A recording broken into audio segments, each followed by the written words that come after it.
اور کس طرح سے تکلیف پہنچائی، کس طرح سے زخمی کیا کہ آپ صلی اللہ علیہ وآلہ وسلم کے جسم کے زخموں سے جو خون رس رہا تھا وہ جوتوں تک پہنچا اور جوتے خون سے بھر گئے۔ ذرا اس کیفیت کو محسوس کیجیے۔ آپ صلی اللہ علیہ وآلہ وسلم نے طائف سے واپس آنا ہے تو اب مکہ میں حق جوار حاصل کیے بغیر وہ انٹر نہیں ہو سکتے۔ حق جوار سے مراد یہ ہے کہ جب تک کوئی قبیلہ انہیں پناہ نہیں دے دے گا، جن کے لیے ساری کائنات تخلیق ہوئی ہے، انہیں اپنے ہی شہر میں داخل ہونے کے لیے کسی قبیلے سے پناہ لینا ضروری ہو گیا ہے، کیونکہ ابو لہب نے آپ صلی اللہ علیہ وآلہ وسلم کو قبیلہ بدر کر دیا ہے۔ حضرت ابو طالب کی وفات ہوئی تو ابو لہب قبیلے کا سردار بنا اور اس نے آپ صلی اللہ علیہ وآلہ وسلم کے ساتھ دشمنی کا ثبوت یوں دیا ہے۔ اور اس زمانے میں جو شخص قبیلہ بدر ہو جاتا تھا اس کی حیثیت یہ ہوتی تھی کہ جو چاہے اسے غلام بنا لے، جو چاہے اسے پکڑ کر قتل کر دے، کوئی اس کا قصاص طلب نہیں کر سکتا، کوئی کسی کو کچھ روک نہیں سکتا۔ جو انسان ایسے شخص کو پکڑ کے جو بھی سلوک کرنا چاہے اس کو اجازت تھی۔ میں کبھی اس کو سوچتی ہوں تو مجھے لگتا ہے یہ کوئی آسان مرحلہ نہیں تھا، کسی سے کہنا کہ آپ مجھے پناہ دے دیں، اگر دوسرا انکار کر دے تو کسی دوسرے قبیلے سے ریکویسٹ کرنا، اور ایسا ہوا اور فائنلی مطعم بن عدی نے حامی بھری اور پناہ دی۔ اس کے بعد آپ صلی اللہ علیہ وآلہ وسلم مکہ میں داخل ہو سکے۔ کیا آسان ہے یہ زندگی؟ ہمیں اپنی زندگی بہت مشکل لگتی ہے نا؟ بھائی بہت مشکلات ہیں، بہت چیلنجز ہیں، یہ بھی مشکل وہ بھی مشکل، بات یہی ختم نہیں ہوتی۔ مکی زندگی کی اگر ہم بات کرتے ہیں، آپ صلی اللہ علیہ وآلہ وسلم مکہ سے ہجرت کرنے پہ مجبور ہیں۔ وہ چاہیں تو صرف وہ چاہ لیں تو کائنات کی ہر چیز ویسے ہو جائے جیسے وہ چاہیں، لیکن ہمارے لیے انہوں نے یہ زندگی گزاری کہ ہمیں حوصلہ رہے۔ مجھے لگتا ہے کہ ہمیں حوصلہ دینے کے لیے انہوں نے یہ زندگی گزاری، مشکلات کی جو کوئی پیک ہو سکتی ہے اس میں سے گزرے، تاکہ کوئی انسان یہ نہ کہے کہ میری زندگی میں جو مشکلات آئی ہیں اس سے بڑھ کے تو کسی کی زندگی میں آئی ہی نہیں۔ جب مکہ سے نکلے ہیں اور حضرت ابو بکر صدیق رضی اللہ تعالیٰ عنہ اس بات پہ کتنے خوش ہیں، حضرت عائشہ فرمایا کرتی ہیں میں نے پہلی بار دیکھا خوشی کے آنسو کیا ہوتے ہیں جب میرے بابا جان کو پتہ چلا کہ وہ ہجرت کے وقت نبی کریم صلی اللہ علیہ وآلہ وسلم کے ساتھ ہوں گے۔ یہ سفر ان کا اکٹھے گزرے گا۔ حضرت ابو بکر صدیق رضی اللہ تعالیٰ عنہ کی محبت کے کیا ہی کہنے، اور ان کی خوش بختی کے بھی کیا ہی کہنے، اور پھر غار ثور میں ان کا جو محبت کا انداز ہے، اور غزوہ تبوک کے موقع پہ جو ان کا جانثاری کا انداز ہے، سبحان اللہ۔ کہتے ہیں نا کہ غار ثور میں حضرت ابو بکر صدیق رضی اللہ تعالیٰ عنہ جو عبادت کر رہے تھے وہ اس وقت کائنات میں کوئی بھی نہیں کر رہا تھا، کیونکہ وہ اپنے محبوب صلی اللہ علیہ وآلہ وسلم کے چہرے کی زیارت کر رہے تھے، مسلسل زیارت اور بہت قرب میں زیارت۔ خیر جناب، بات ہو رہی تھی مشکلات کے حوالے سے، اور یہاں پہ بھی جب مکہ سے مدینہ کا سفر ہے تو آپ یہ دیکھیں کہ دشمن تعاقب میں ہے، سراقہ پہنچ گیا ہے سر پہ، لیکن اللہ نے پھر کیسے بچایا ہے۔ آپ یہ دیکھیں کہ دشمن غار ثور کے دھانے پہ پہنچ گیا ہے اور وہاں پہ پھر کبوتری نے انڈے دے دیے ہیں، مکڑی نے جالا بن دیا ہے۔ اس کو کیا کہتے ہیں؟ اللہ کی طرف سے مدد۔ اب یہاں پہ کچھ چیزیں اسٹیبلش ہو رہی ہیں۔ ہم نے زندگی میں اپنے لحاظ سے تدبیر بھی کرنی ہے، سعی بھی کرنی ہے، جستجو کرنی ہے، کوشش کرنی ہے، عمل کرنا ہے، اللہ پہ توکل کرنا ہے، بھروسہ کرنا ہے، اور توکل اسباب پہ نہیں کرنا، جو اسباب کا مالک ہے اس پہ کرنا ہے. یہ سمجھنا بہت ضروری ہے. پھر مدد آتی ہے، اور مدد آئی. مکہ سے مدینہ کا سفر کٹ گیا. اب مدینہ میں مشکلات ہی مشکلات ہیں، چیلنجز، جیسے کہ ابھی آغاز میں بات ہوئی آپ سے، بہت سے چیلنجز. لیکن آقا صلی اللہ علیہ وآلہ وسلم نے ہر چیلنج کا سامنا کیا، ہر چیلنج کے لیے تدبیر کی. آپ یہ دیکھ لیجئے کہ جو میثاق مدینہ کیا یہودیوں کے ساتھ، تاکہ اس طرف سے تو کم از کم سکون رہے کہ یہ لوگ حملہ نہیں کریں گے. رائٹ؟ اسٹریٹجی بہت کمال ہے آقا صلی اللہ علیہ وآلہ وسلم کی.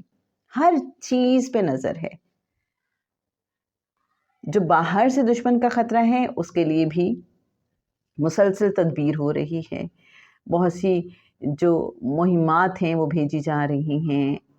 اصحاب صفا کا معاملہ ہے، پھر جو مہاجرین و انصار ہیں ان کو کیسے اکوموڈیٹ کیا ایک دوسرے کے ساتھ، کیا خوبصورت انداز ہے. یہ سب کو بھائی بھائی بنا دیا. یہ ہمیں سکھایا گیا کہ جب وسائل کم ہو تو کیسے مل بانٹ کے رہنا ہے،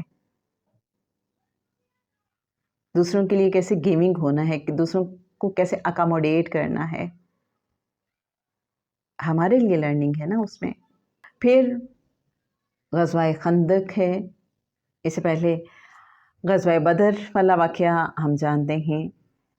غزوہ بدر جب ہوا تو وہ بھی ٹف ٹائم تھا، لیکن اللہ نے مدد کی. آپ صلی اللہ علیہ وآلہ وسلم نے نہ صرف اس کے لیے بہترین اسٹریٹجی اختیار کی، بلکہ آپ صلی اللہ علیہ وآلہ وسلم اللہ کے حضور بھی سربسجود رہے، دعا کرتے رہے. آپ یہ دیکھیں، جب آپ صلی اللہ علیہ وآلہ وسلم عمرہ کرنے کے لیے گئے ہیں اور ابھی مکہ سے باہر ایک جگہ پہ رکے ہوئے ہیں اور دشمن نے اجازت نہیں دی عمرہ کرنے کی، تو آپ صلی اللہ علیہ وآلہ وسلم نے کس قدر مصلحت انگیزی کا مظاہرہ کیا ہے، کس قدر حکمت کا.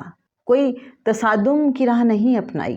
حالانکہ کچھ صحابہ کو تھوڑا سا فیل ہو رہا تھا کہ ہم شاید کمزوری کا ثبوت دے رہے ہیں، اور بعد میں جن کو یہ فیل ہو رہا تھا انہیں ریئلائز ہوا کہ نہیں، ہم غلط ہیں. آپ صلی اللہ علیہ وآلہ وسلم کی اسٹریٹجی بہترین تھی. غزوہ خندق کا منظر ہمارے سامنے ہے. آپ صلی اللہ علیہ وآلہ وسلم کو پتہ چلتا ہے کہ بنو نذیر نے یہ فیصلہ کیا ہے کہ وہ قریش مکہ کے مشرکین کے ساتھ مل کے اور باقی جو عرب کے مختلف قبائل ہیں ان کے ساتھ مل کے مدینہ پہ حملہ کریں.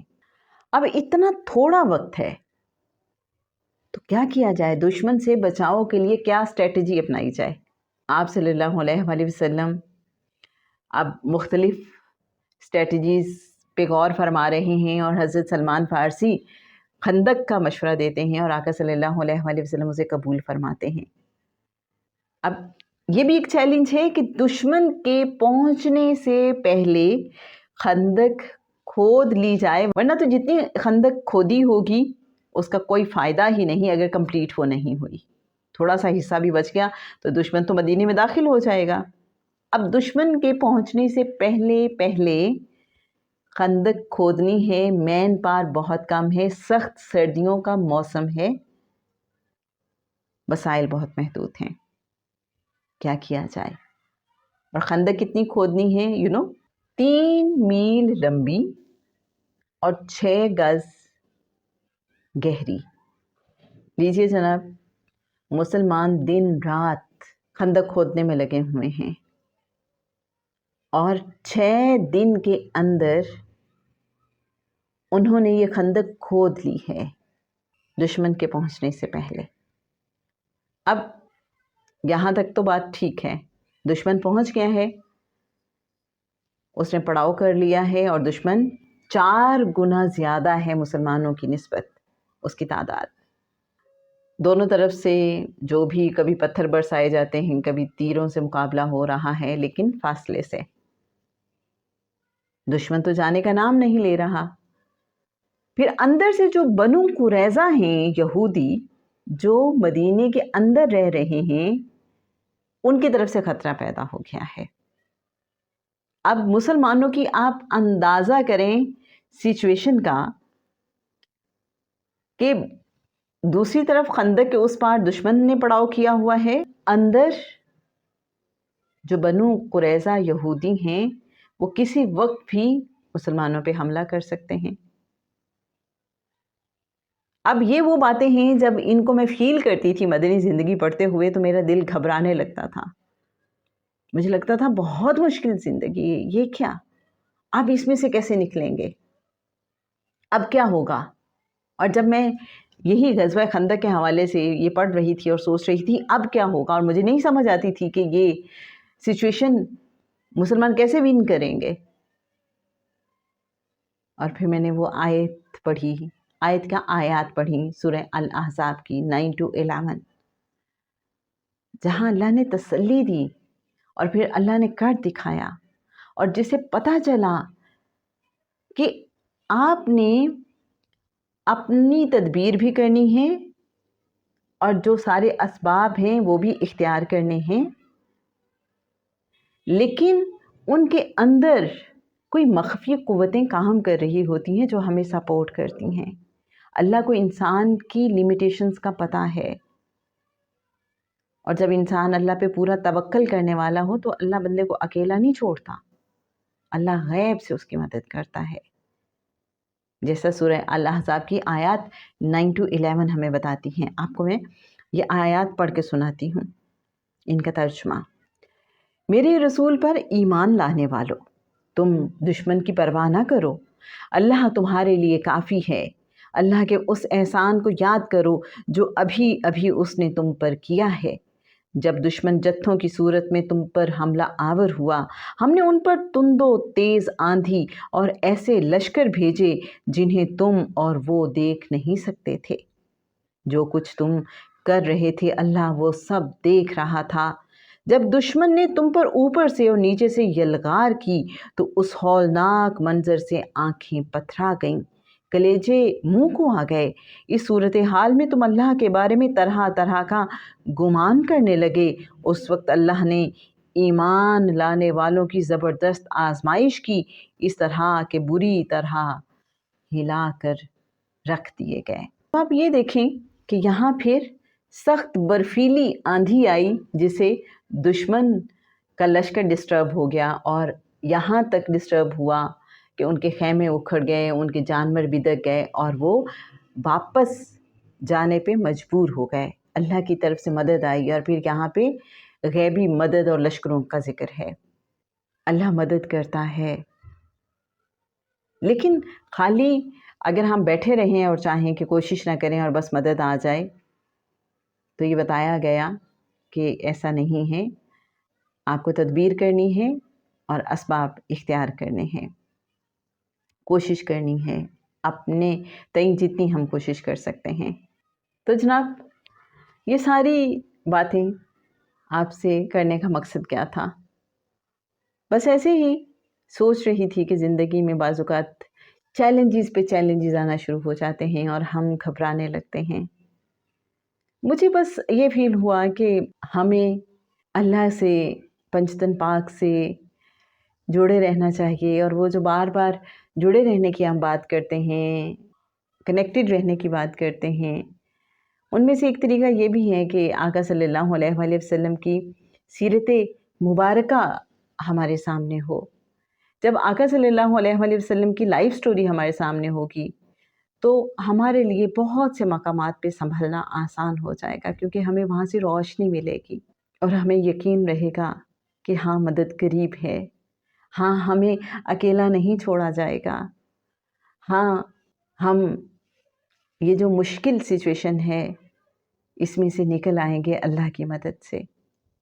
اور ایسا ہوتا ہے، بس ہمیں اسباب پہ توکل نہیں رکھنا، جو اسباب کا مالک ہے اس پہ توکل رکھنا ہے۔ ہم نے تو زندگی میں یہ آزمایا ہے، آپ نے بھی یقیناً یہ دیکھا ہوگا کہ جب ہمارے پاس وسائل بہت کم ہوتے ہیں، اسباب بہت محدود سے ہوتے ہیں، تو ہمارا اللہ پہ یقین بڑھ جاتا ہے، کیونکہ ہمیں پتہ ہوتا ہے کہ اسباب کے حساب سے تو ہم اس سچویشن سے نہیں نکل سکتے۔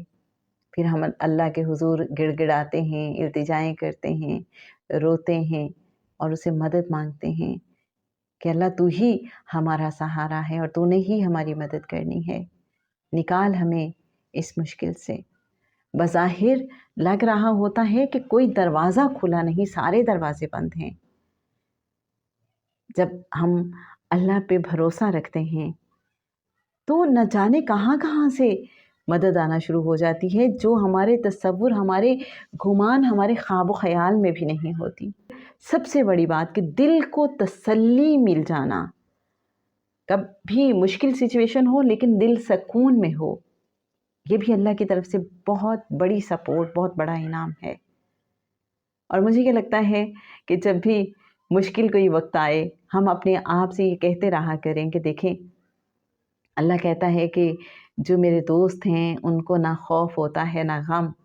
تو چلیں ہم بھی کوئی کوشش کرتے ہیں، پریکٹس کرتے ہیں اللہ کا دوست بننے کی، اور کوشش کرتے ہیں کہ یہ جو سچویشن ہے اس میں اپنا رویہ ایسا رکھ لیں کہ جس میں نہ کوئی خوف ہو نہ غم۔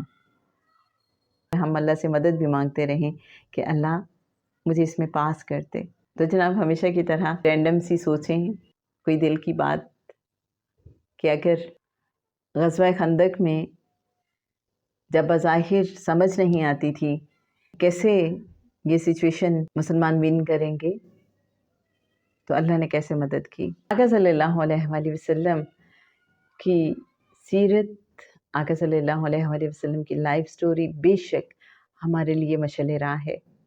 اللہ کریم ہمیں عمل کرنے کی، اپنے محبوب صلی اللہ علیہ وآلہ وسلم سے جڑے رہنے کی، اور اپنے محبوب صلی اللہ علیہ وآلہ وسلم کی زندگی سے روشنی حاصل کرنے کی توفیق عطا فرمائے۔